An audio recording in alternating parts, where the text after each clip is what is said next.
Good morning.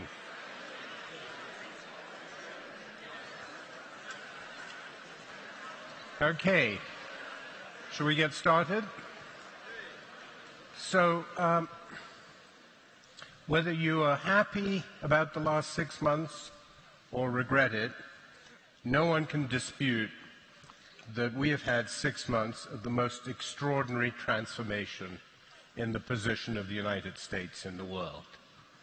From the trade war launched against friend and foe alike, to an unprecedented tightening of immigration control, to a reordering of the alliance system that was the cornerstone of U.S. foreign policy since the Second World War.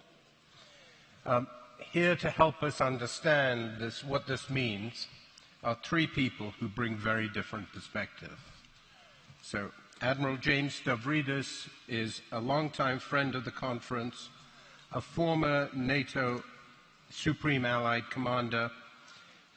You'll have seen him often on the stage because he's an incredibly prolific author. He has written 10 books in 10 years, and including 2 or 3 New York Times bestsellers, and most recently a novel, The Restless Wave.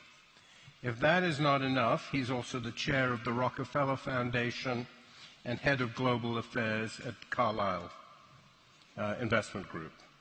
Our second panelist is EDWARD LUCE, U.S. national editor and columnist at the Financial Times, author of multiple books, including my favorite, about India, In Spite of the Gods, and most recently a much acclaimed best-selling biography of Zbigniew Brzezinski.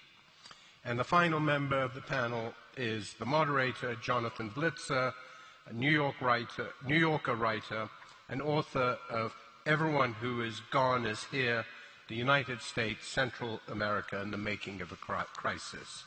Please welcome the panel.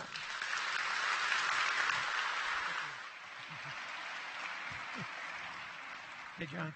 I mean, with so little happening in the world right now, I'm not sure how we're going to fill the time, but let's see if we can come up with a few topics.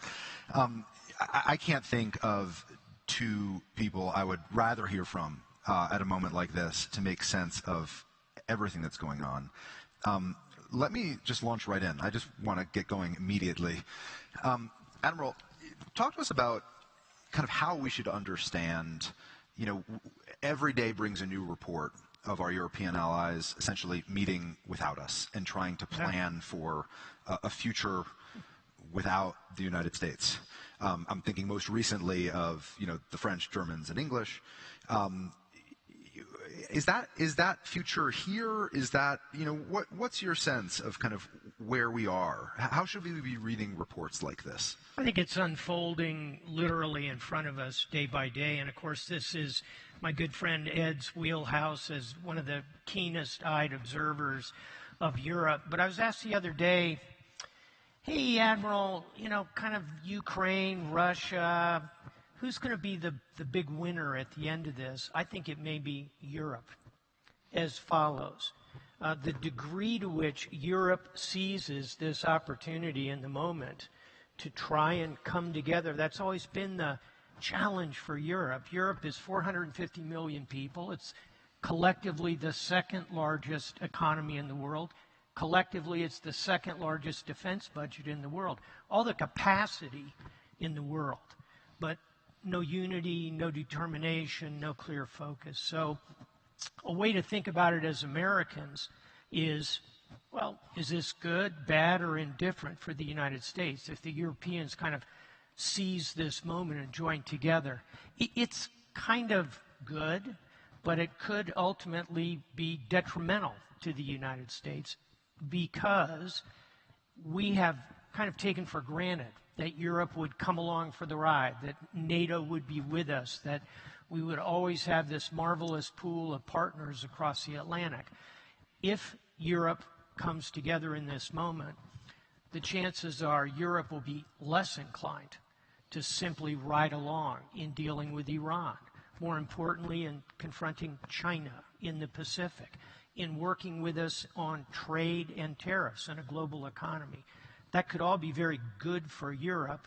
It could ultimately diminish the United States and the world, and I worry about that. Final thought, and you know I'll say this as a former Supreme Allied Commander in NATO. Think of that bridge that goes across the North Atlantic. A big plank in that bridge is NATO, and it's kind of creaking right now. We got to worry about all that. We got to do everything we can in this moment to put our hands around Europe and work with them in a positive way, not push them away on trade and tariffs, and never deal with them from a position of arrogance, but rather one of peer relationship. Mm-hmm. Mm-hmm. And Ed, you know, in a recent column of yours, you were writing about NATO members sort of ponying up more resources and sort of just more spirit, really, in trying to prop up the alliance. And you say that, you know, for all of your criticisms of the current American administration, that is maybe something that wouldn't have happened had it not been for the position of the U.S. president. Talk to us a bit about how we should understand the movements at NATO members. I mean, I should say you should give more weighting in general to what the Admiral says, because we've both written books, but I haven't been Supreme Allied Commander. So I hold it against you. I don't hold it against you. Wait, I just have to point out, you didn't indicate this in your biography of Ed Luce, but he is the great-grandson and great-grandnephew of, wait for it, 2 Royal Navy admirals, including a First Sea Lord, which is the greatest title of all. Yeah. And then something went wrong. I'm not quite sure how, but it's never too late. It's we never can get too late. you to sea. I don't get seasick, so I've inherited something. It's more than I can say. Yeah, I mean, I did sort of warn my readers to brace themselves. So I was going to say something nice about Donald Trump. And the nice thing I was going to say was that successive presidents, you know, really from Bush Jr., well, late Clinton, Bush Jr., Obama, Trump first term, and then Biden have attempted to get Europe to spend more on defense. And Europe, I think the Admiral will be the first to agree, has kind of been infantilized by the American security umbrella. And Trump, through the madman theory, through you know, really scaring the bejesus out of Europeans, and not just the Danish. And the Danish have really, really good reasons to be utterly alienated and militantly anti-Trump, which they are. But that, nonetheless, has produced a defense pledge of 5% of GDP. It's not actually 5%, it's 3.5%, with 1.5 to be put into defense-related stuff. But, you know, mending a bridge is about military preparedness. Green energy is about military preparedness, you know, reducing your dependence on Russia. And America is about military preparedness. So credit to him for that. And then, of course, he's done this U-turn on Ukraine a week ago today, or no, last Monday, in which, you know, he said, okay, Europeans can buy the arms that Ukraine lacks, and we'll allow that to go ahead. It's business. This is real money, European money. Now, I should add that up till this point, 60% roughly of the arms that have been sent to Ukraine have been European.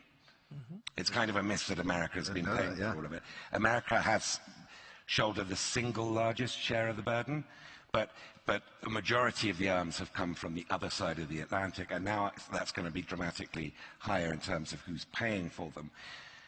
That's why I think on this issue, Trump is notoriously unpredictable.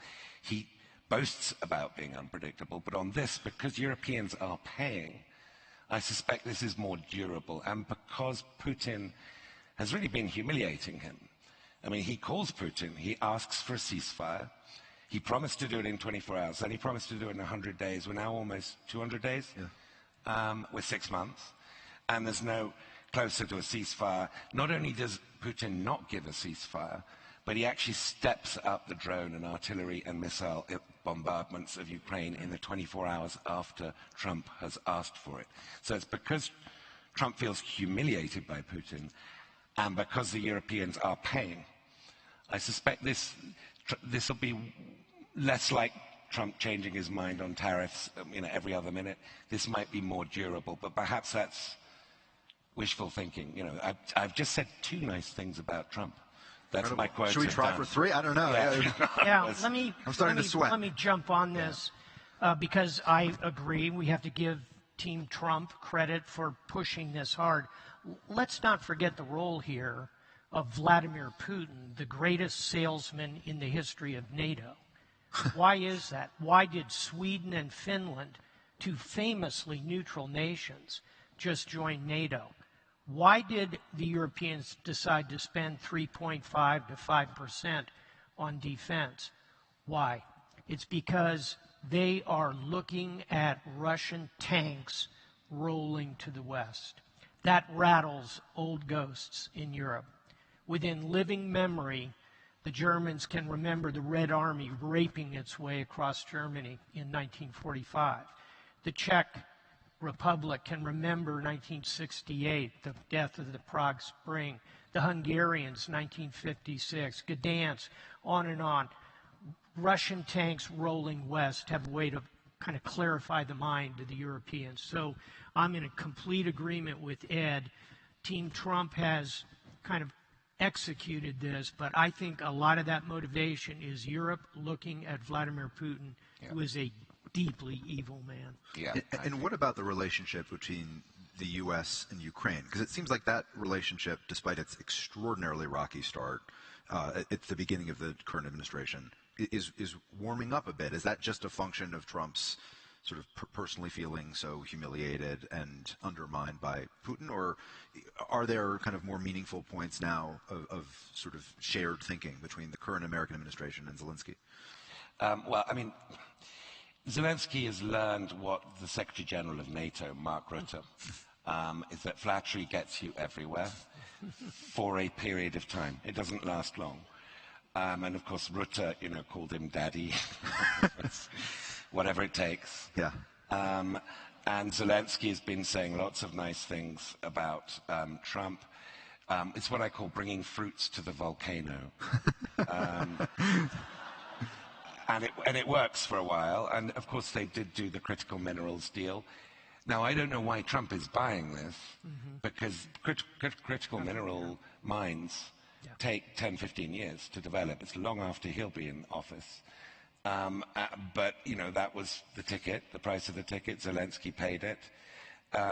And, as the Admiral pointed out and underlined, Putin is really sort of keeps reinforcing the point. I mean, we think Putin, well, clearly at the beginning of Trump's second term, a few months ago, Trump thought Putin would accept our recognition of his sovereignty over Crimea and those 4 oblasts, and Ukraine never joining NATO, and that would be it. It's victory. There you are. I've solved it in 24 hours. No.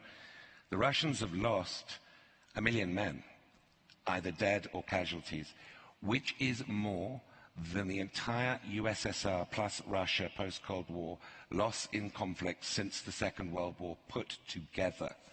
He wants all of Ukraine. But make no mistake about it, he will not be satisfied by a kabuki deal that gives him a bit of Ukraine unless it permanently weakens Ukraine and allows him to install a puppet government. And so he's not going to be sated by Trump's concessions up front. This is a war, an existential war for Ukraine's survival. Yeah, I agree with that. I'll add to it.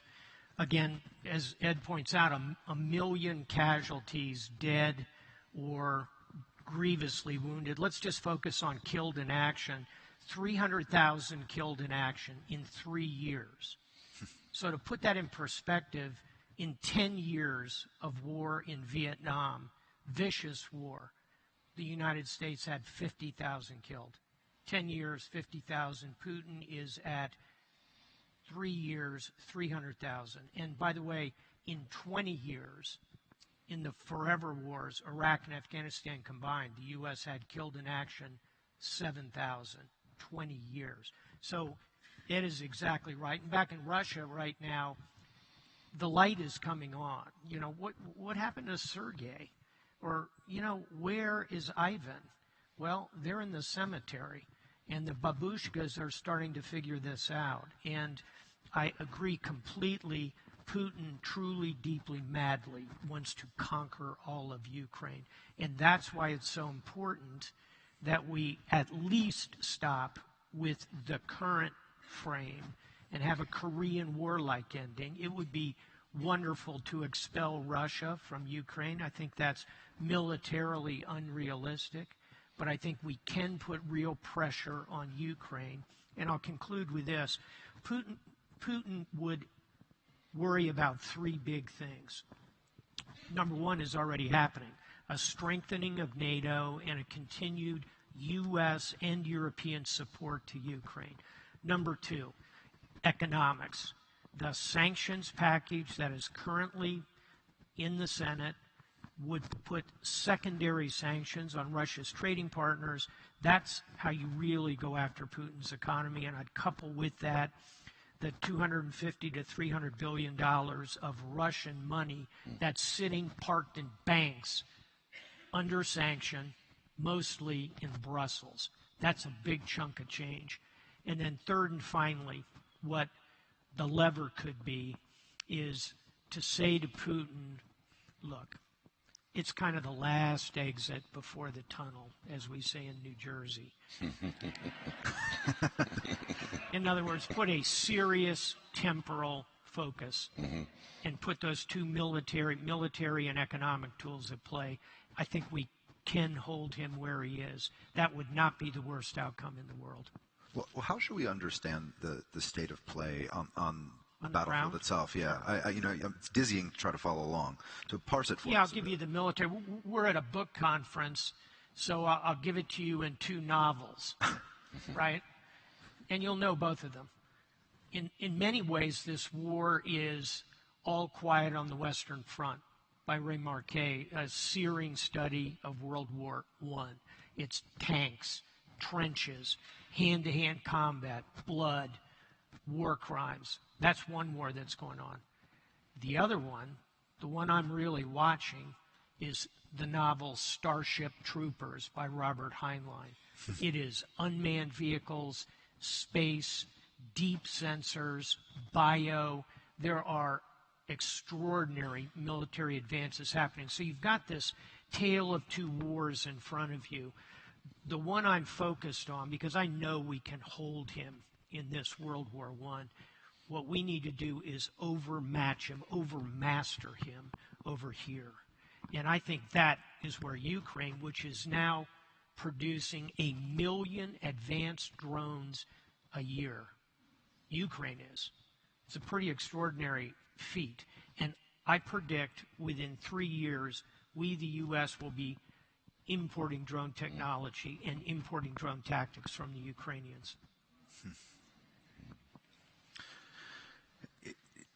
Thinking concretely of Ukraine, but also broadening the focus a bit, I mean, is there a kind of discernible, coherent Trump foreign policy vis-a-vis the conflict in Ukraine? Is there a kind of programmatic way of understanding how he's thinking about this? I mean, it seems a bit ad hoc.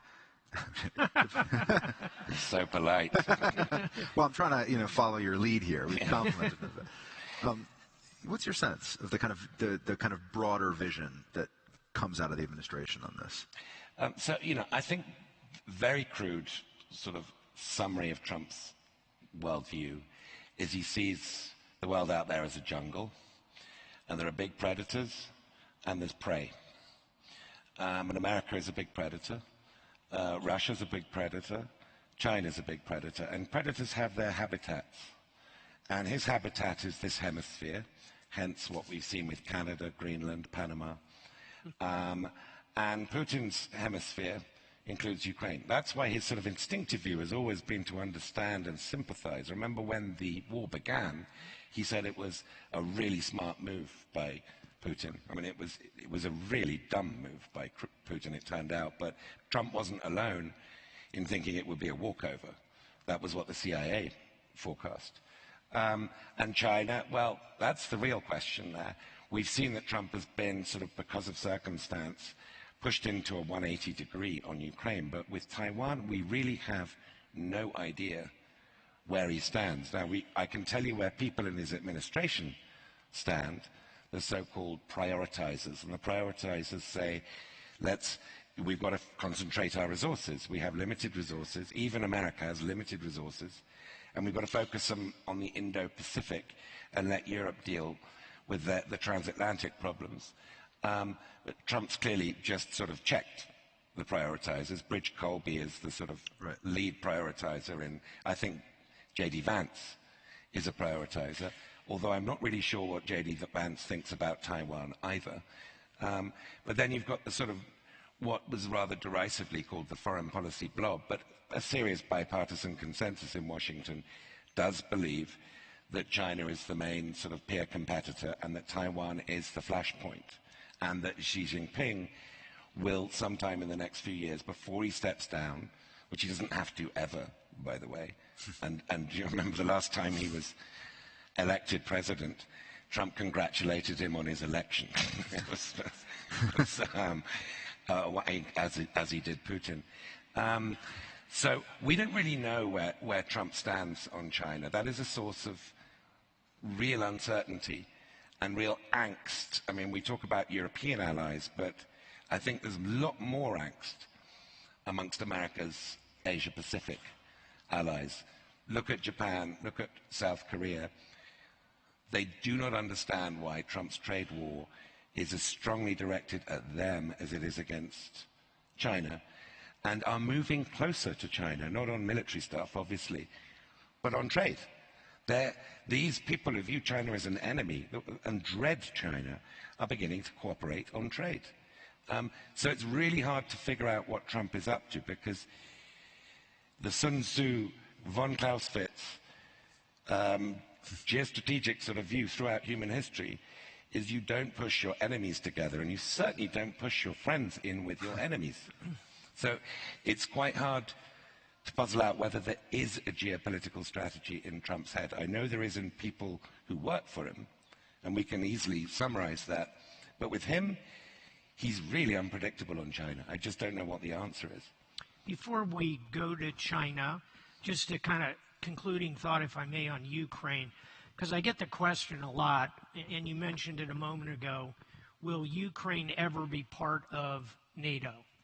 And I think the quick answer, if we have a freeze-the-frame solution, probably not in the immediate future, but I think their path to the European Union could be viable. And I think with sufficient Western support, they can hold the Russians where they are. And then that internal process in Russia, driven by a fading economy, terrible demographics, dissatisfaction with this, as Ed says, is clearly a loser war of choice by Putin. I think that's how this kind of parks itself. But I want to conclude with a final point, because people ask me, well, do we really want Ukraine in NATO? You know, say the 80% that sails on. My answer militarily is emphatically yes. At the end of this war, there'll be a negotiated ending to it. At the end of this war, Ukraine will have the most capable, technologically advanced, and highly blooded armed forces on the European continent. We want them on Team NATO. Interesting.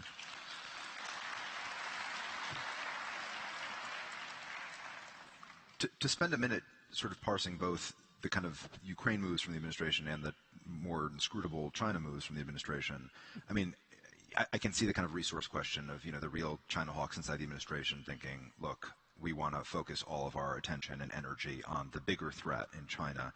But it also does seem like at least some of the softening of the American position vis-a-vis its European allies in the Ukraine context is at least being done with maybe a view toward needing to be on the same page with European allies when it comes to China.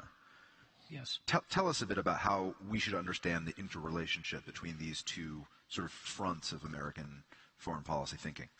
Well, I mean, there's two things here, but I'm very interested in your answer. Sure. But there's two quick points I want to make. You know, one is the argument is being made, which I think is a pretty reasonable argument, that if Xi Jinping sees weakness on Ukraine, and of course he's sustaining the Russian war machine here. I mean, he's evading sanctions. There are all kinds of high-tech chips and other things going into the Russian military industrial economy from China. And he the more Ukraine bleeds the West, the more it's diverted from the Indo-Pacific. So there is that argument that if Trump cuts loose from Ukraine, he's going to see weakness of resolve, and that makes him likelier to attack Taiwan. I have to say, the PLA, and again, you will know this way better than me, the last time the PLA went to war was in 1979. That's the last time they saw kinetic action, right? When they China invaded Vietnam and got a bloody nose. To give a bloody nose, but it got a bloody nose back. So it wasn't like a unmitigated success. So there is that point. The second, though, is, the British, the French, and I think the Dutch, but certainly the British and the French, have presence in the Indo-Pacific. Britain's part of the AUKUS deal that was concluded with Australia, the UK, and the Biden administration. Bridge Colby, who I mentioned earlier, is reviewing AUKUS. That's one thing. But another is he actually requested publicly Britain and France not to conduct naval maneuvers in the Indo-Pacific. He said, we don't need you here. Stay in your continent. And so there are different lines within the Trump administration. There are other people who are like, no, please, we could do with some help and some international alliance on this. There are differences of perspective, I guess, is a polite way of putting it. Let me pick up 2 points here. One is, and it's an uber theme for me, and I know for Ed as well, and for John and his reporting, and it should be for you too. The greatest comparative advantage the United States enjoys in the world is our glittering array of alliances. And it's not just NATO, exactly as Ed says. It's Japan, South Korea, Australia, Singapore, Thailand, the Philippines. These are treaty allies of the United States. That is never going to be NATO with a formal structure, but it's a very powerful convocation of capability. And by the way, if you missed this turn, Japan is doubling its defense budget. Japan will soon have the third highest national defense budget in the world. U.S., China, Japan, number 3. So the degree to which we can work with our allies in the Pacific, again, it's never going to be a NATO-like function, but working with them on training, exercises, maneuvers at sea, trade and tariff agreements, and keep them bound to the West is, again, I think, our great comparative advantage. Now I want to zone in on Taiwan. Just pretend you're Xi Jinping, and you wake up in the morning and you say, I wonder if I should invade Taiwan this coming week. You have 3 big things on your mind. Number 1, as Ed said, China, I would argue, China hasn't been in a real war since the 1950s, since the Korean War. They had a dust-up with Vietnam that Ed correctly points out, a couple of bloody noses. Last time China's really been to war, 1950s. And we can also do this as a thought experiment. I'd like all of you to imagine that you're a Chinese admiral or general.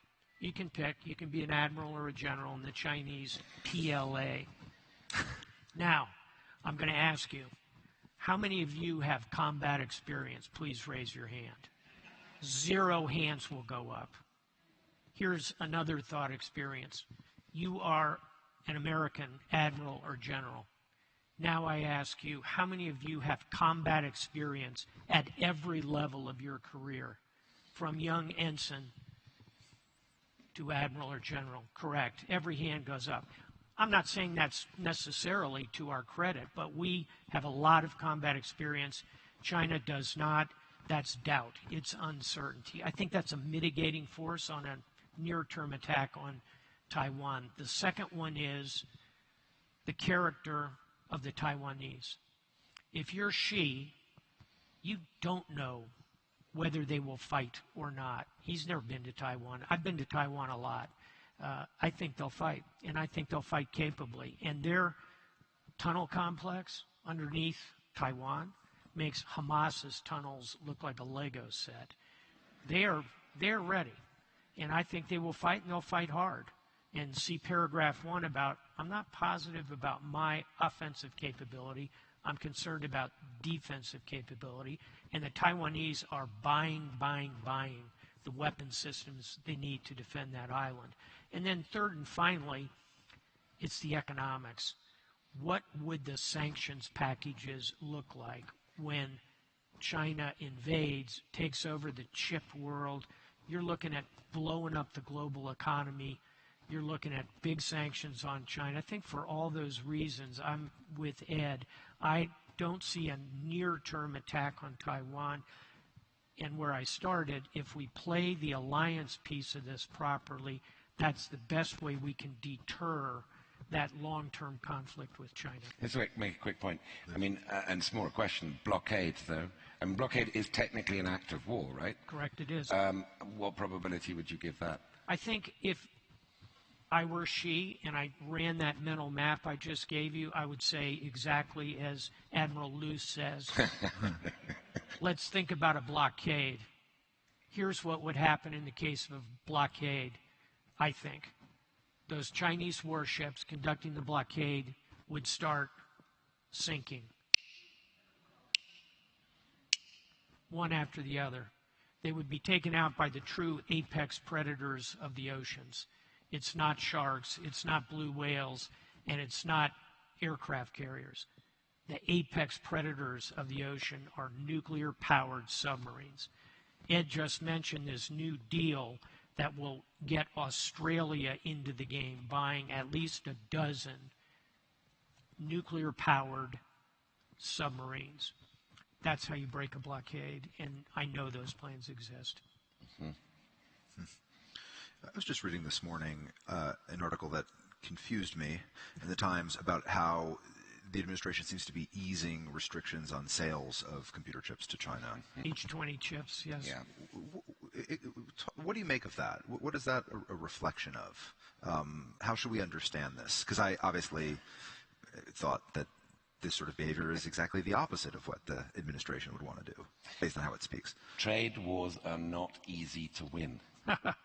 It's the bottom line there. China has leverage, and when the tariffs went up to 145%, and you then had the bond market panic here, giving rise to a colleague of mine, Robert Armstrong, who writes about markets, coining the famous phrase, taco. Trump always chickens out. And so he pulled back from those 145% tariffs. The Chinese and the Americans negotiated essentially a truce in London, and they're now back down to 30%. But as part of that deal, Trump lifted, in exchange for China saying, we will resume supply of critical minerals and rare earth, on which they have a real stranglehold on many of them. I mean, it's sort of somewhere between 75 and 90%, depending on whose estimate you get. That's for a critical series of ingredients to everything we value in the military and civilian modern economy. That is leverage. China used that leverage, and Trump backed down. But as part of that deal, he's actually undone something that Biden partially undone, something that the Biden administration set up, which is what Jake Sullivan, Biden's national security advisor, called the small yard, high fence. And that is, we will not sell you high-end NVIDIA AI processors and other high-end semiconductors and the machines that make them, because we believe that these are dual use. They're not just part of the modern economy, they're part of the modern military technology. And that why would we aid the growth of a military competitor? It's a pretty complex debate, this, because the idea is if you shut China off, they'll fall behind. But of course, you can have the law of unintended consequences where because they can no longer rely on us, they accelerate their innovation. And China can put resources nobody could match in terms of the number of engineers and scientists into this problem. And we saw in Trump's first term, Huawei, he killed Huawei. He sort of cut it off from the Western economies, at least, and many others. But now Huawei's come back to life, and it no longer depends on our supply chains. They've rebuilt them entirely in China. And they're very, very impressive. The degree of innovation going on, the sort of nanometer measure of the size of chips they're producing, is way in advance of what anybody else would have predicted. It was just way beyond the consensus fear. China has exceeded it. So this is a complex debate, and there are reasonable arguments on both sides. Would it be better for them to be dependent on us, that we can weaponize their dependence on us, or are they actually now innovating all on their own without relying on anybody much faster? And it's a complex debate, but Trump has just, I don't know whether it was intentional or whether it was just he thought the price to pay to get those critical minerals back, but Trump has just said, you can have the stuff Biden said you, some of the stuff Biden said you couldn't have. Yeah. Kind of interesting. Yeah, excellent strategic explanation. I'll give you a tactical sliver inside it. Jensen Wang, who is the CEO of NVIDIA, the wealthiest company in the world, $4 trillion market cap, paid a call on Donald Trump and had this exact conversation with him and laid out kind of the arguments that Ed just gave you and did them quite effectively. If you want to get a snapshot of that, our mutual friend, we all watch him every week, Fareed Zakaria, did an interview with Jensen Wang last weekend. It's worth calling that up on the internet. It's a deep dive explanation of what Ed said. On this one, I come down on, yes, give them the H20 chips. It does engender some level of dependence. And it also, and maybe this isn't politically correct, but it also is an act of trade and confidence building that can help us avoid a war with China. Mm-hmm. And again, arguments on both sides of that coin, I come down on go ahead and make the decision to provide those particular chips, not the super high-end crown jewels. I think that makes sense. Mm-hmm. Is there division inside the administration, visible division on this question? I mean, are there different factions that are pulling in opposite directions? Are there any points of tension? Very much so. Between the China hawks, as they're called, and those who would want to take a more economic view of this. And the incentives are different on both sides of that. The China hawks really want to push China hard. I think there's danger in that. What we want to do with China is kind of bend the relationship. But boy, we don't want to break it and end up in a war in 10 years. Yeah, I mean, another colleague of mine coined the phrase with Trump's trade war since Liberation Day, nobody knows anything. And I found that a pretty useful rule of thumb in covering the Trump administration. Yeah. The joke is made, you know, that Marco Rubio is the first person, only person other than Henry Kissinger, to be both Secretary of State and National Security Advisor. He's also, in his spare time, head of USAID, what's left of it. And the archivist. And the archivist. So he's doing all the filing in the cabinets at night. And the joke was, well, the only time the Secretary of State and the National Security Advisor have ever gotten along was when Kissinger held both roles. Yeah. I'm sure Marco Rubio is getting along with himself, but the thing is, this is a very different administration. Marco Rubio is holding those 4 jobs because he's a yes man. He had very different stances on all of these questions when he was running for president and from the US Senate. Now he's a yes man, and Trump got rid of Mike Waltz. Well, he sent him to the UN, which is even worse. Siberia. He got rid of Mike Waltz because Mike Waltz had the sorts of views we've just been giving on Russia, China, Iran. So it's in Trump's head, foreign policy, and his head is unpredictable, and that is intentional. Whether you like it or love it, I mean, or hate it, I'm not a fan, but different factions are not as important as they are in normal administrations. Mm-hmm. It's what factions are batting out in Trump's head. Mm-hmm. And if you want to know what's going to happen next in a trade war, a journalist would go to the USTR, Jameson Greer. They would go to Scott Bessent, the Treasury Secretary. They would go to Howard Lutnick, the Commerce Secretary.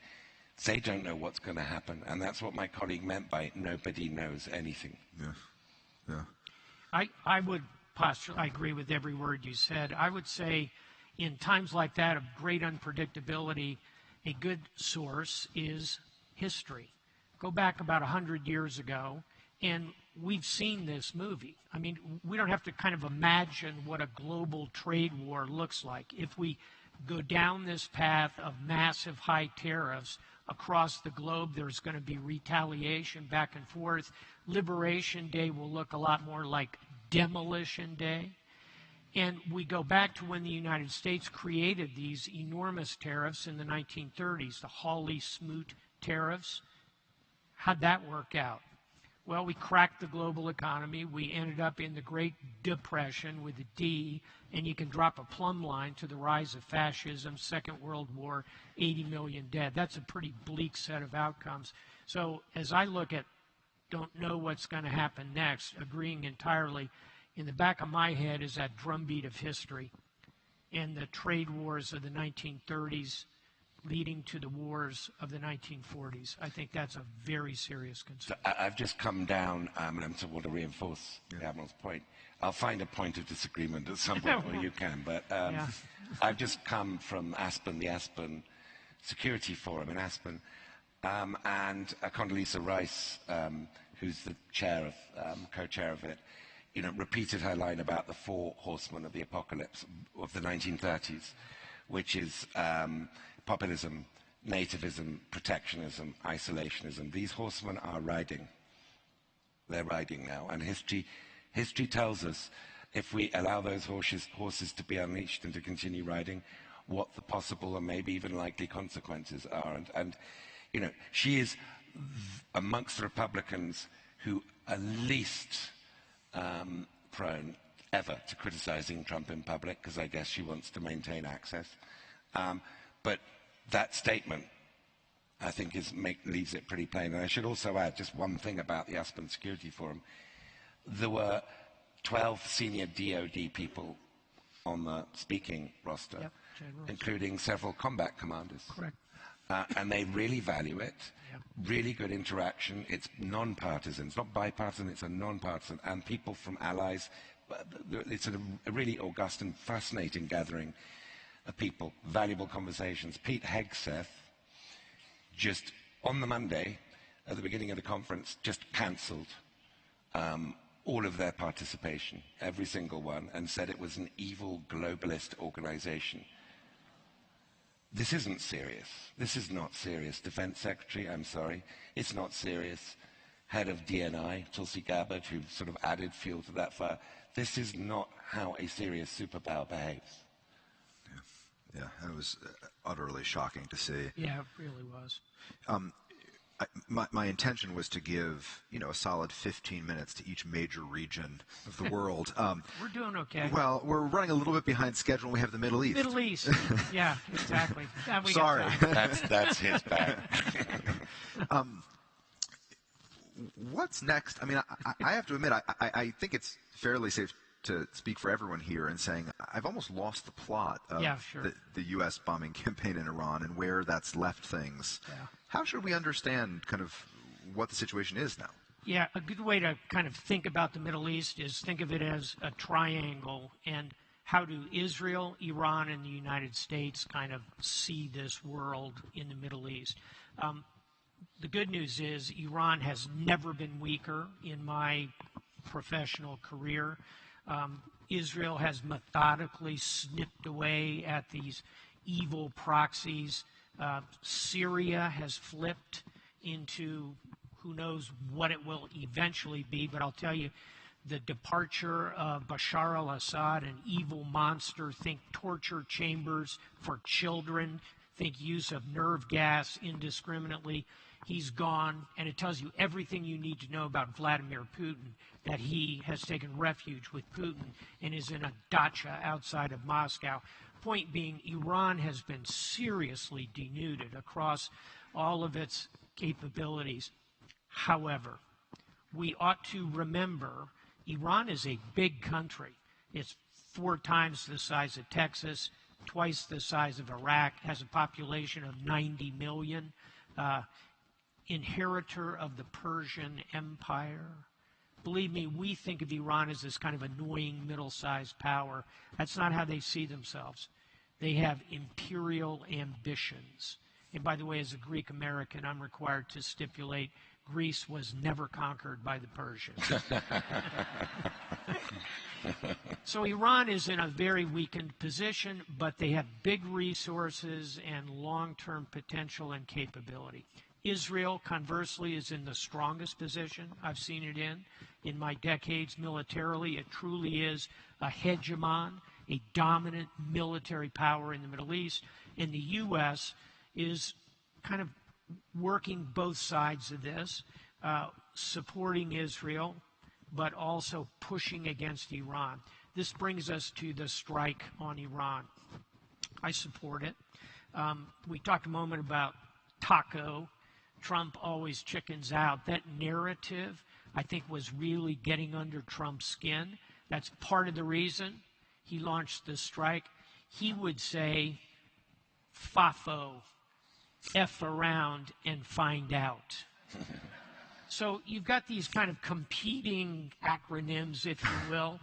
And I think the reason I support the strike, it did not obliterate the Iranian nuclear program, but I think it set it back between 1 to 2 years.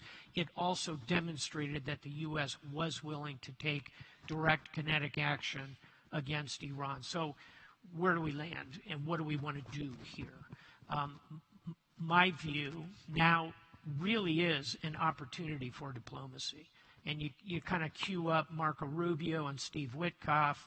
You kind of fold this into some means of talking to the Iranians, giving them a package which includes no nuclear program, no testing, no enrichment, but we have some small fixes we could offer later on that, and you ultimately get sanctions relief. I think this is a moment when you could move in that direction. I think you'll see Team Trump try and do that. That would be a good thing. Last and most heartbreaking is what is happening in Gaza. Here you have at least 50,000 people, civilians have been killed. It's a tragedy that seems unending. The only way out of that, I think, ultimately is for Hamas to literally fold its tents. I think that is unlikely. They are the ultimate bitter enders.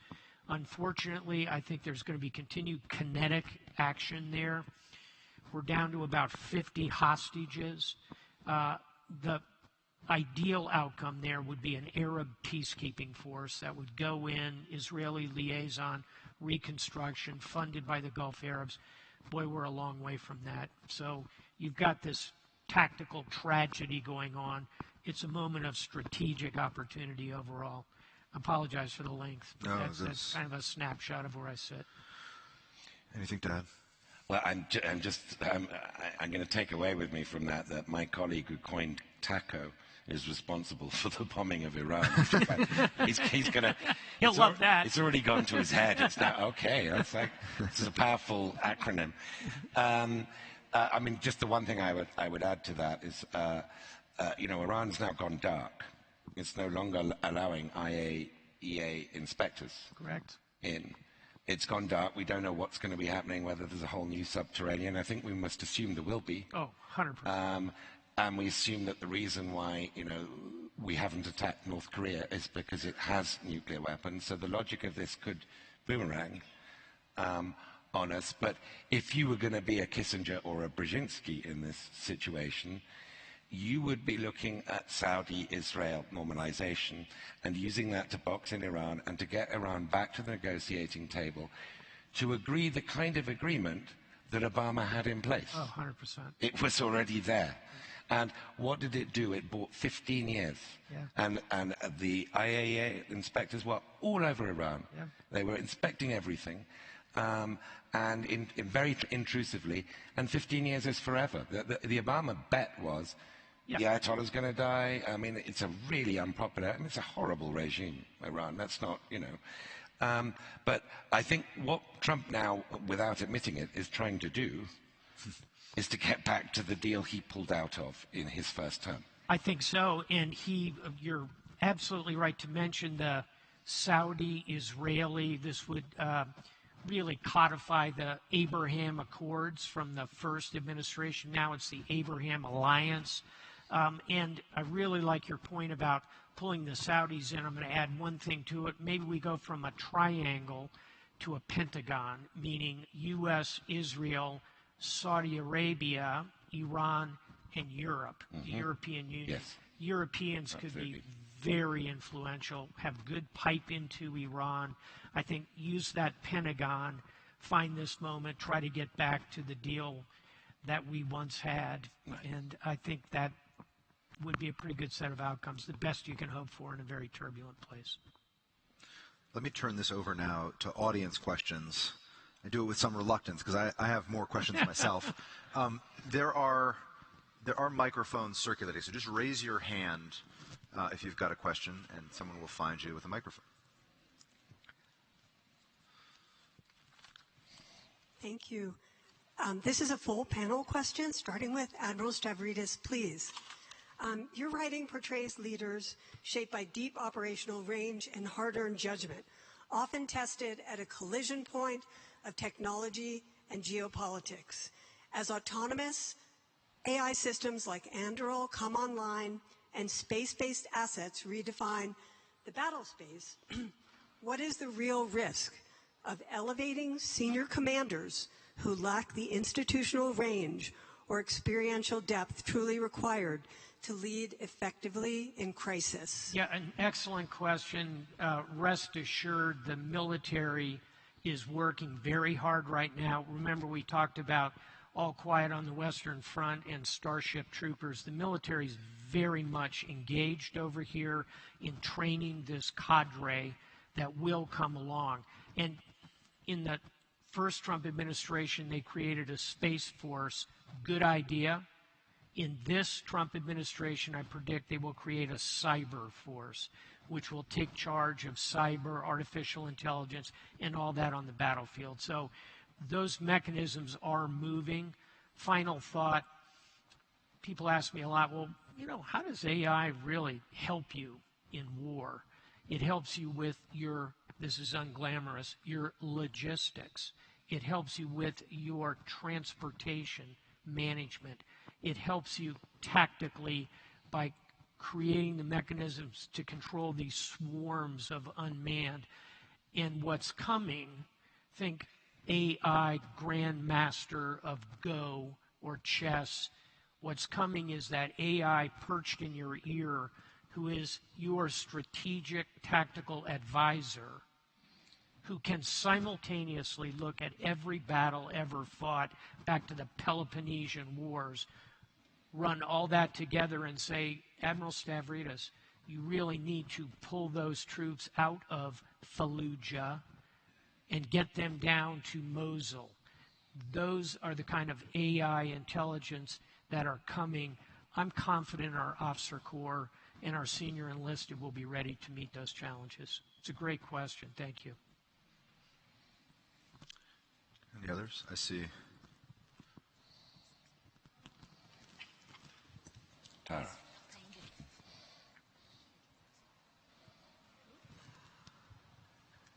Well, this is, I guess, a side question from the previous one. I'm concerned about Trump's attack on universities and scientific research, and I'm curious about how that's going to impact the U.S.'s ability for innovation. I'm going to actually ask Ed to grab that, as in, how are the Europeans looking at your absolutely correct premise that we are attacking, I think, not only our universities, our R&D, but I really worry about the attractiveness of American universities to foreign students. And I think of the generation of CEOs like aforementioned Jensen Wang, leading the largest company in the world. He's an American citizen. You think he was born here? Nope. He's from Taiwan. There are so many examples of the power of the immigrants who come here, particularly those, your point, who are dipped through the major research universities. And yes, we ought to be very concerned about it. Maybe an outside view, that's a great question. I mean, I've been teaching at last year a course called The Revenge of Geopolitics at Brown University in Rhode Island. and about half my students are foreign students. And as the spring break approached, they asked me, wrong person to ask, but in office hours, whether they should go abroad, even to Canada or other places home. And the advice I was given to give them was, no, stay put. And then the same advice for the whole of summer. You know that foreign students going to Harvard don't know whether any of them will get their visas. Those that have, and I have friends, I've got an Indian friend whose child got into one of the Ivy Leagues, has been asked to give up his social media, and they will take 2 weeks looking through his social media to decide whether he's eligible for a visa. 40% of people who work in American AI are foreign-born. Correct. And this is, as Putin once said, whoever wins AI will win geopolitics, will dominate the world. That is his phrase. So it's not that I disagree with some of Trump's professed aims. I do disagree with most of them, but some of them are okay. It's that the means are undermining his very same aims. I just don't understand the logic or the sequencing. And then one final point. If you look at how America dealt with the last great challenge, the Cold War, that was by creating something called the Cold War University, which was public-private partnership of Washington with state and private universities across the country, not just Harvard and Columbia, but them in particular, and being open to all comers, not just the nuclear scientists, but also the strategic brains, like Kissinger, like Brzezinski. Oh, by the way, I wrote a book on Brzezinski. Sorry, there it is. Go figure. We are now in the mirror image of that situation, and I find that profoundly disturbing. A lot more than all the headlines that we talk about every day. This is the future we're talking about. And okay. I think we've got time for a couple more, maybe 2 more. Yeah. Hi, first of all, thank you so much. I wanted to ask, you spoke a lot about kinetic action in these various conflicts around the world. Can you speak a little bit more about the soft power weapons, such as social media, TikTok, Instagram, and how misinformation is obviously being weaponized on a global scale, particularly as Gen Z and Gen Alpha are growing up and growing into more powerful voices and powerful positions in society? I'll jump on that first, Please, but I please. know you're going to have a view that matters deeply. People think of me correctly as, the NATO commander, the hard power guy, Afghanistan, Libya, the Balkans. I commanded hundreds of thousands of troops in combat. My favorite job was not being Supreme Allied Commander of NATO. My favorite job was being the job right before that. I was commander of U.S. Southern Command. So everything south of the United States, military to military activity. It's a soft power command. And it's not just the information warfare. You're absolutely correct to bring all that up, the social networks. That's something I think Ed would have a brilliant view of. Soft power is also building wells, building schools, funding orphanages, medical diplomacy. I sent a hospital ship forward. Of all the warships I've deployed in the world, the one I'm proudest of is not those aircraft carriers, destroyers. I love them all. But I'm the proudest of deploying the hospital ship Comfort to Latin America and the Caribbean. In 6 months, we did 400,000 patient treatments. A young mother walked a day and a half to come to that ship because her son couldn't see very well. And the doctor examined him, quickly diagnosed it as simple myopia, nearsightedness. He couldn't see in the distance. She put a little set of testers on this little boy. He was 8 years old. And he said, "Mama, veo el mundo." Mom, I see the world. Think about that. Multiply that times 400,000 patient treatments. Add to that the schools, the clinics. Soft power in so many ways, so many places really is the answer.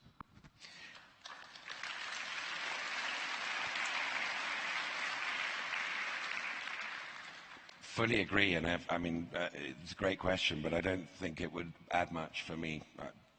Just to say I fully agree with the Admiral on that. And USAID is less than 1% of the federal budget.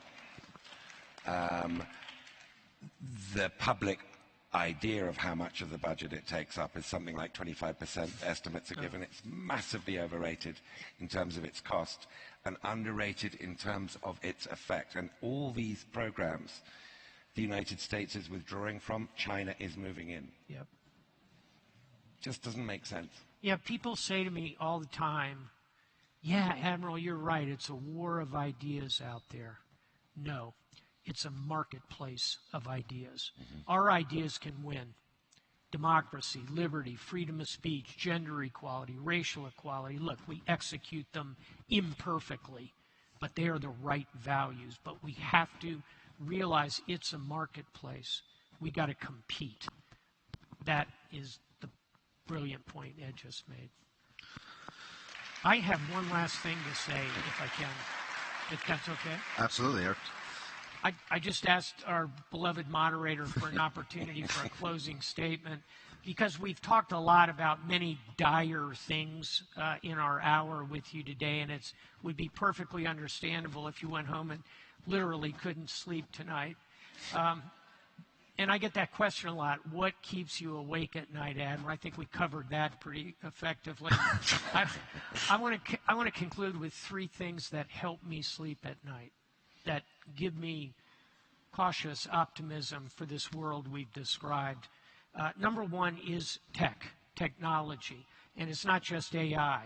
It's fusion energy, abundant energy. It is biotech and advances in agriculture. There's so much moving in the technology world that ought to give us a cautious sense of optimism. Number two, as usual, we spent an hour on the stage talking all about U.S., China, Russia, Ukraine, Middle East, Iran, Israel. We got through yet another hour of geopolitics, and we didn't say the word India.